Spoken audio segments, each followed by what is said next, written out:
இப்போ எங்களுக்கு ஒன்ஸ் கால் வந்துச்சுன்னா அந்த ரிங் வந்து 2வது ரிங்கில் நாங்கள் ஃபோனை எடுக்கணும். செகண்ட் ரிங்கில் ஃபோனை எடுத்து மெசேஜ் எடுக்கிறதுக்கு ஒரு 10லேருந்து 15-20 செகண்ட் ஆகும். இதுக்கு கால இடைவெளி அப்படின்றது இல்லை, எப்போ வேணா உங்களுக்கு கால் வரலாம். இது இந்த நேரம் தான் வரும் போகும் அப்படிலாம் கிடையாது. இயற்கை அது எப்போ வேணாலும் அது வேலையை காட்டும். நம்ம ரெடியாக தான் இருக்கும். உங்களுக்கு டியூட்டி அதாவது இப்போ காவல்துறையில வந்து டியூட்டி வந்து மாறிக்கிட்டே இருப்பாங்க.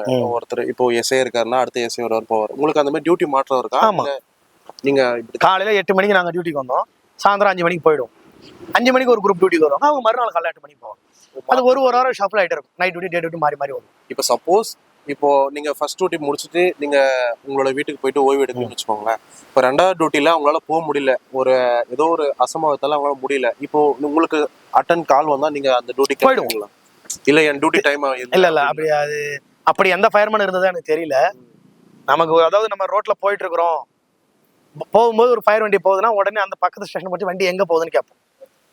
சும்மா இந்த டீசல் போட போகுது, இல்ல ஒரு ஸ்டாண்ட் பை போகுது, சிஎம் அந்த மாதிரி ஃபங்க்ஷன் போகுதுன்னா போக மாட்டோம்.